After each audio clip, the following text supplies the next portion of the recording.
السلام علیکم ورحمۃ اللہ وبرکاتہ۔ اللہ رب العزت کے فضل و کرم اور عنایت کے ساتھ آج کے سبق اور ویڈیو کا آغاز کرتے ہیں۔ یقیناً اس سے پہلے والی ویڈیو اور سبق آپ کو پسند اور سمجھ میں آ رہے ہوں گے۔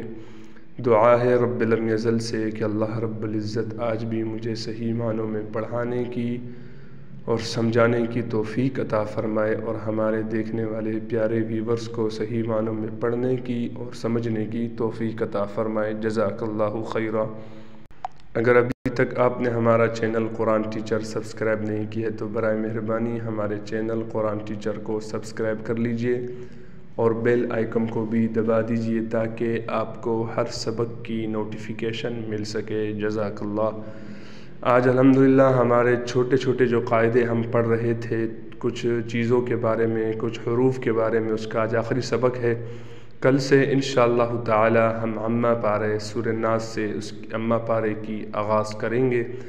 آج کا جو ہمارا موضوع ہے یا آج کا جو ہمارا سبق ہے وہ سبق ہے غنّے کے بارے میں، کہ غنّہ کہاں پر ہوتا ہے۔ آج ہم صرف تھوڑی سی دو باتیں غنّے کے متعلق کریں گے، پھر آگے چل کے اماں پارے میں تھوڑی اشارے اس بات کی طرف دیتا رہوں گا۔ جب انشاءاللہ تعالی ہم اماں پارہ مکمل کریں گے، پھر تفصیلی غنّہ اور مد پر ہم انشاءاللہ بات کریں گے۔ آپ صرف بچوں کی آسانی کے لیے، جو بچے مجھے سن رہے ہیں ان کی آسانی کے لیے صرف تھوڑی سے یہاں غنّے کی اشارہ دے دیتا ہوں۔ دو چیزیں، پہلی چیز تو یہ ہے کہ غنّہ ہمیشہ کہاں ہوتا ہے، اس چیز کے متعلق آج بتلایا جائے گا، غنّہ ہمیشہ کہاں ہوتا ہے۔ دوسری بات، غنّہ ہمیشہ کہاں نہیں ہوتا ہے۔ یہ دو چیزیں، غنّہ کہاں ہوتا ہے ہمیشہ اور غنّہ ہمیشہ کہاں نہیں ہوتا، اس کے متعلق انشاءاللہ آج ہم پڑھیں گے۔ اس سے پہلے یہ بتلا دیتا ہوں غنّہ نکلتا کہاں سے ہے۔ تو یہ آپ دیکھ رہے ہیں زیر نظر آپ کے جو سامنے تصویر ہے، ایک ناک بنا ہوا ہے۔ اس ناک کے یہاں پر جو ہڈی ہوتی ہے، یہ جو ہڈی ہے اس کو خیشوم کہا جاتا ہے، عربی میں ہے۔ ایرو کا نشان دیکھ رہے ہیں، یہاں پر جو ہڈی شروع ہوتی ہے، یہاں سے آگے تو سارا گوشت ہوتا ہے، ہڈی یہاں پر ہوتی ہے، یہاں سے غنّہ نکلتا ہے۔ اب میں آپ کو پڑھ کر بتاتا ہوں۔ دیکھیں یہاں سے غنّہ نکلے گا۔ غنّہ کتنا کرنا ہے اب اس کے متعلق سن لیں۔ غنّہ ایک الف کے برابر ہوگا۔ دیکھیں ثم، یہ بات ہو گئی۔ اب آگے چلتے ہیں۔ آگے اب ہم پڑھیں گے غنّہ ہمیشہ کہاں ہوتا ہے۔ ہم نے پڑھ لیا کہ غنّہ کہاں سے نکلتا ہے، وہ میں نے آپ کو یہ تصویر میں سمجھا دیا کہ یہ ایرو کا نشان دیکھ رہے ہیں، اس سے نیچے گوشت ہے، یہاں اوپر جا کر ہڈی شروع ہوتی ہے، یہاں سے جو آواز نکلتی ہے اسے غنّہ کہتے ہیں۔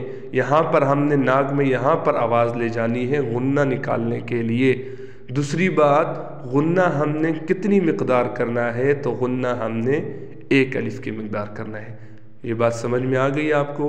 ابھی آگے چلتے ہیں۔ اب ہم پڑھیں گے غنّہ ہمیشہ کہاں پر ہوتا ہے۔ یہ ایک بات ہم نے پہلے پڑھنی ہے، غنّہ ہمیشہ کہاں پر ہوتا ہے، تو اس کا جواب سن لیں۔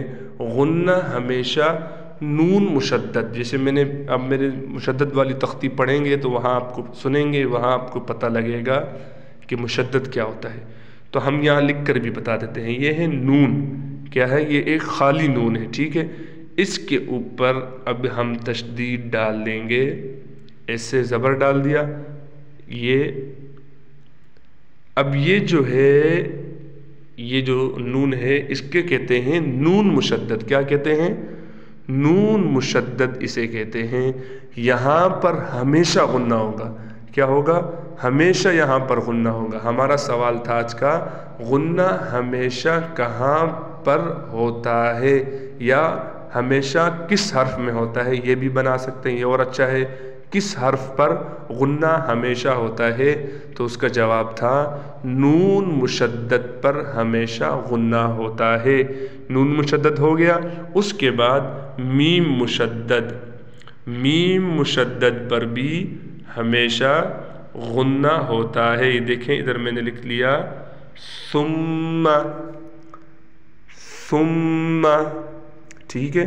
دیکھیں ثم ان، یہ بات سمجھ گئے. ہمیشہ غنہ نون مشدد میم مشدد، جہاں بھی آ جائے نون مشدد آ جائے یا میم مشدد آ جائے، یعنی میم پر مشدد آ جائے. دیکھیں یہاں پر مشدد آیا ہوا ہے، یا نون پر مشدد آ جائے، نون مشدد میم مشدد، اس میں ہمیشہ غنہ ہوتا ہے.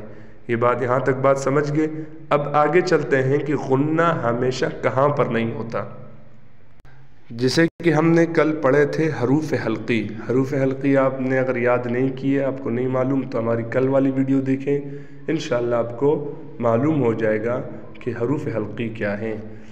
نون ساکن و تنوین کے بعد، دیکھیں آپ تنوین والے ہماری تختی پڑھیں، وہاں آپ کو پتہ چل جائے گا تنوین کسے کہتے ہیں. میں یہاں پھر بھی بتا دیتا ہوں، جس حرف پر دو زبر یا دو زیر یا دو پیش آ جائیں اسے تنوین کہتے ہیں. ان چیزوں کو کیا کہتے ہیں؟ تنوین. کیا کہتے ہیں؟ تنوین. یہ جس حرف پر آ جائیں اس حرف کو تنوین والا حرف کہتے ہیں. ٹھیک ہے جی، یہاں تک بات سمجھ گئے. تو اب ہم نے پہلے پڑھنا ہے نون ساکن. یہ دیکھیں نون ساکن آ گیا. نون ساکن کے بعد حروف حلقی آ جائے.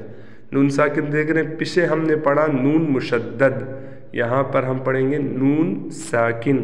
نون ساکن کے بعد حروف حلقی آ جائے تو وہاں پر غنہ ہمیشہ نہیں ہوگا. جیسے یہ ان، اس کے آگے ہم ابھی حروف حلقی لگائیں گے. ان،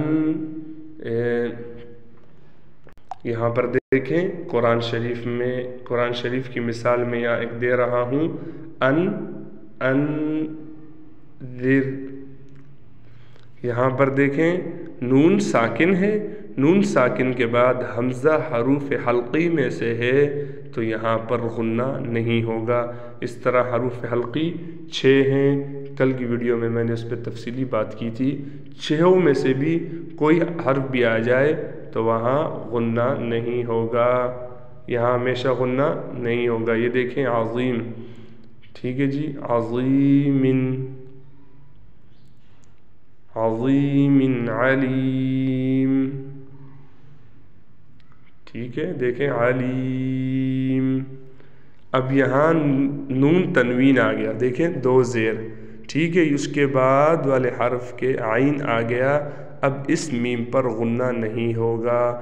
تو یہاں تک بات سمجھ گئے. غنہ ہمیشہ کہاں ہوتا ہے؟ میں نے بتایا نون مشدد میم مشدد.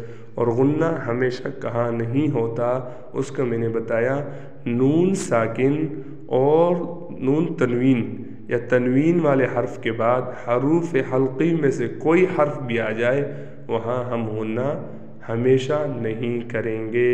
اس کی ابھی تو میں نے یہاں تھوڑا سا اشارہ دیا ہے. کل جب انشاءاللہ تعالی ہم عامہ پارہ شروع کریں گے پھر اس میں مزید آگے مثالیں آتی رہیں گی، وہاں تفصیلی سمجھاؤں گا.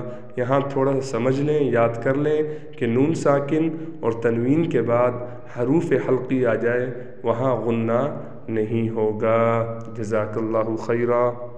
آج کا سبق ہمارا اختتام ہوا چاہتا ہے. کل سے انشاءاللہ تعالی ہم آگے سبق پڑھیں گے. عامہ پارے کو ہم ناظرہ شروع کریں گے. اللہ رب العزت ہم سب کا حامی و ناصر ہو. بہت ساری دعائیں دیکھنے والے ویورز کے لیے اور بہت ساری گزارشات ہیں دیکھنے والے ویورز کے لیے کہ میرے لیے بھی دعا کریں، ہمیں سپورٹ بھی کریں. جزاک اللہ خیرہ.